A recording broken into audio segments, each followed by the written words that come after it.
Hello everyone and welcome back to the Trading Bay YouTube channel, a one spot area wherein we talk about cryptocurrency and forex related topics, right? तो आज जैसे कि मैंने आपको बताया था introduction video में हम बात करने वाले हैं क्रिप्टो करेंसी के बारे में, राइट?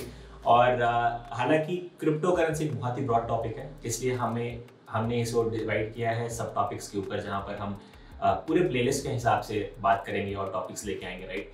तो मुझे लगता है क्रिप्टो करेंसी जानने से पहले हमें ये जानना जरूरी है कि इवोल्यूशन ऑफ मनी कैसे पैसा इवॉल्व हुआ और पैसा कैसे आज जा करके क्रिप्टो करेंसी बना है, राइट? तो आज हम बात करने वाले हैं इवोल्यूशन ऑफ मनी, इसलिए मैंने इसको मार्क किया है क्रिप्टो 001।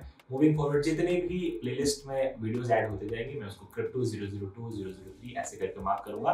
तो आप मेक श्योर कीजिएगा कि सारे वीडियो आप लाइन वाइज देखो, राइट? सबसे पहले बात करते हैं पैसे के बारे में। पैसा क्या है? So, जैसे कि हमें पता है money is it helps in exchange of goods and services, एक मीडियम है। बट क्या पहले जमाने में लोगों के पास पैसे थे? The answer is no. पहले जमाने में लोगों के पास पैसे थे नहीं कि वो ये कर सके, मतलब लेन देन कर सके। तो क्या होता था पहले जमाने में? तो सबसे पहला जो जमाने में क्या होता था कि हम बार्टर सिस्टम यूज करते थे। तो बार्टर सिस्टम क्या है?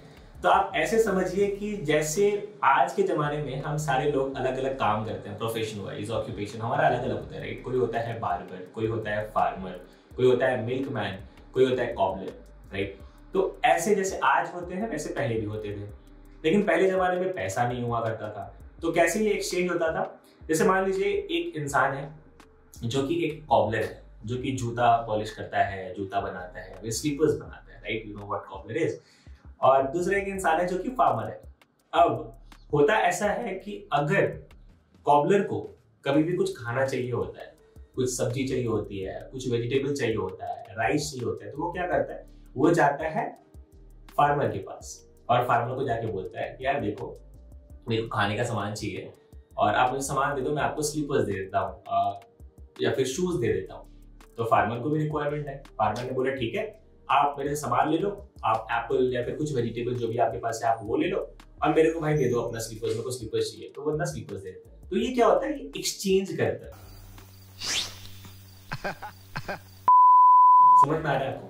इसको हम बोलते हैं बार्टर सिस्टम। बार्टर सिस्टम बहुत आसान है समझना, जहां पर दो लोग जो भी कुछ काम करते हैं या फिर जो भी चीज उपजाते हैं उसको एक्सचेंज अगर आप करते हो तो उसको बार्टर सिस्टम बोलते हैं।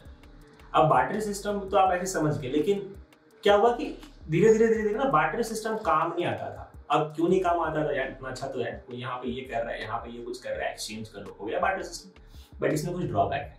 होता ये था कि अगर मान लो अब सेकंड टाइम देखते हैं सिनेरियो क्या होता है। अब फिर से कॉबलर है, भाई कॉबलर को भूख तो लगता है। अब वो बंदा जाता है फिर से फार्मर के पास, फार्मर को बोलता है यार देखो ले लो फिर से स्लीपर और दे दो मुझे फिर से खाना सब्जी। तो अब क्या होता है? फार्मर यार स्लीपर्स तो आप एक बार लेते हो तो 6 महीना चलाते हो, 1 साल चलाते हो, राइट? जब तक वो टूटता नहीं है। तो सेम केस वहां पर भी था। फिर फार्मर ने बोला यार मेरे पास तो स्लीपर्स हैं, तो अब मैं क्या करूं? तो वो बंदा फिर बोलता है कि यार अब होगा ना, अब ये नहीं काम करेगा क्योंकि मेरे पास स्लीपर्स है बट लेकिन उसको भूख लगा है। तो ये बार्टर सिस्टम नहीं काम करता है। ये है इसका ड्रॉबैक। क्योंकि बार्टर सिस्टम क्या होता है ना, एक प्रिंसिपल पे काम करता है जिसको हम बोलते हैं डबल कोइंसिडेंस प्रिंसिपल। इसका मतलब ये होता है कि दोनों इंसान, दोनों जो लोग हैं वो एग्री होने चाहिए, इसको भी ये सामान चाहिए और इसको भी ये सामान चाहिए, मतलब ए को भी बी का सामान चाहिए और बी को भी ए का सामान चाहिए, तभी ये बार्टर सिस्टम एक्सेप्ट होता है, नहीं तो ये नहीं होगा। अब एक एग्जांपल ले लेते हैं। तो पहले तो फार्मर ने मना कर दिया। अब क्या हुआ? फिर कॉबलर को था कि बाल कटाना था, तो उसको जाना था बार्बर के पास। तो बार्बर के पास जाता है और बोलता है यार एक काम करो, मेरा बाल काट दो, हेयर कटिंग कर दो और मैं आपको स्लीपर्स दे देता हूँ। अब यहाँ पर भी नहीं हो पाएगा बार्टर सिस्टम। क्यों नहीं हो पाएगा? क्योंकि जो बार्बर है वो बहुत कम पैसे चार्ज करता है, बहुत उसका वैल्यू बहुत कम है। पर आप स्लीपर्स को डिवाइड नहीं कर सकते, आप स्लीपर्स को काट नहीं सकते। ऐसा नहीं बोल सकते यार कि एक काम करो, एक स्लीपर ले लो और मेरा बाल काट दो, दूसरा स्लीपर जब दोबारा दूंगा तब दूसरा बाल काट देना, ऐसा नहीं होगा, राइट? तो ये एक दूसरा ड्रॉबैक हो गया। फिर बात करते हैं कि लिक्विड चीज में, जैसे मान लो आपके पास कोई मिल्कमैन है, तो उसके पास लिक्विड है, उसके पास मिल्क है, तो वो बंदा जाता है बोलता है यार एक काम करो, मेरे स्लीपर्स दे लो और मैं लिक्विड दे देता हूँ, मतलब दूध दे देता हूँ, तुम ले लो। तो ये भी नहीं हो पाएगा। क्यों? क्योंकि आप उसको मेजर नहीं कर पाओगे, लिक्विड को, आप दूध को मेजर नहीं कर पाओगे एक स्लीपर से। सो ये कुछ ड्रॉबैक्स थे जिसकी वजह से बार्टर सिस्टम फिर इवॉल्व हुआ और लोगों ने बोला नहीं यार barter system is not good, कुछ तो नया चाहिए, अब आप कुछ तो इसको इवॉल्व करना पड़ेगा कुछ। तो करते करते क्या हुआ कि उस समय सॉल्ट का यूज होने लग गया। ये सेकंड फेज था, यहाँ पे सॉल्ट का यूज होने लग गया, शी सेल्स का यूज होने लग गया। क्या होता था कि सॉल्ट है, अब लोग कुछ भी काम करते थे उसको सॉल्ट दिया जाता था, राइट। लेकिन यहाँ पर भी एक प्रॉब्लम है कि सॉल्ट का सप्लाई बहुत ज्यादा है। ऐसा समझिए कि किसी भी चीज का अगर सप्लाई ज्यादा होता है तो मार्केट में उसका वैल्यू कम होता है, राइट। तो सप्लाई बहुत ज्यादा था क्योंकि बहुत सारा सॉल्ट था, कोई भी इंसान उसको ले सकता था। और सी शेल्स जो होते हैं, जिसको हम देखते हो आप ऑर्नामेंट्स में पहनते हैं लोग, राइट, उसका भी वैल्यू ऐसे ही था क्योंकि बहुत ज्यादा था तो उसका वैल्यू बहुत कम था। तो ऐसे करते करते उसके बाद फिर गोल्ड आया, इजिप्ट में गोल्ड फाउंड हुआ, उसके बाद फिर धीरे धीरे सिल्वर फाउंड हुआ। तो ये सब चीज का कॉइन मिल्ट होने लग गया, राइट। चाइना में ये स्टार्ट हुआ था 1000 BC में। तो 1000 BC में चाइना में पहले फिर कॉइन्स का मिंटिंग स्टार्ट हुआ और उसके बाद करते करते कॉइन से हम गए इसमें करेंसी में। अब करेंसी में भी क्या हुआ कि करेंसी में टैंग डायनेस्टी ने 1000 AD में इसको बनाया था करेंसी, पहली बार, ये भी चाइना में बना था।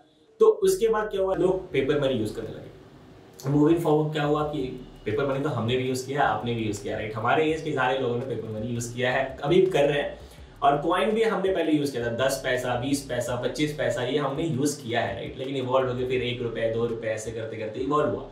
फिर हम पेपर मनी पे आए जो हम अभी यूज करते हैं। फिर अभी मोदी जी ने डिमोनेटाइजेशन करके वो पैसे हटा के फिर नए नोट्स लेके आ गए जो कलर का है, राइट। तो उसके बाद फिर क्या हुआ, प्लास्टिक मनी आया।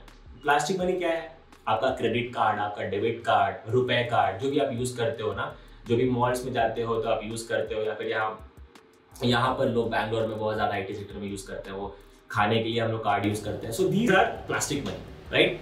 सो प्लास्टिक मनी यूज होने लग गया। And then we have got electronic money. Electronic money आपका Google Pay, PhonePe, internet banking, ये सारा चीज जो हम लोग आज कर रहे हैं UPI, वो इलेक्ट्रॉनिक मनी है, राइट। उसके बाद जो लेटेस्ट है, जो सबसे इंपॉर्टेंट है, जिसके बारे में आज लोग बहुत ज्यादा चर्चा कर रहे हैं, बहुत ज्यादा बात कर रहे हैं, crypto currency, right. It is a digital form of currency. Now आप ये सोच के देखो, क्या ये डिजिटल है या फिर अगर लेटेस्ट फॉर्म है या फिर सबसे लेटेस्ट फॉर्म ऑफ इवोल्यूशन है मनी का, क्या इसलिए बहुत ज्यादा फेमस है? Is it? Question mark. क्या ऐसा है? अगर आप ऐसा सोचते हो तो आंसर इज नो, क्योंकि ऐसा नहीं है। इसके पीछे का जो मैकेनिज्म है, जो टेक्नोलॉजी यूज करके ये बना गया है, वो बहुत ज्यादा इंपॉर्टेंट है। सो इसके बारे में हम नेक्स्ट वीडियो में बात करेंगे। नेक्स्ट वीडियो जो हमारा प्लेलिस्ट आ रहा है, जो टॉपिक है वो है व्हाट इज क्रिप्टो करेंसी। हम क्रिप्टो करेंसी के बारे में जानेंगे, उसमें बहुत अच्छे से इन डेप्थ जानेंगे। होप सो आपको ये वीडियो समझ में आया होगा और पसंद आया होगा। So please do come again और इसको लाइक कीजिए, सब्सक्राइब कीजिए और सारे दोस्तों को बताइए, जो भी लोग नए हैं और लोग जाना चाहते हैं इस इंडस्ट्री के बारे में और आना चाहते हैं और फ्यूचर में ट्रेड भी करना चाहते हैं, because this is a trading channel, the trading bay, right. Thank you so much everyone for coming on this YouTube channel. Bye bye, take care, love you all, bye.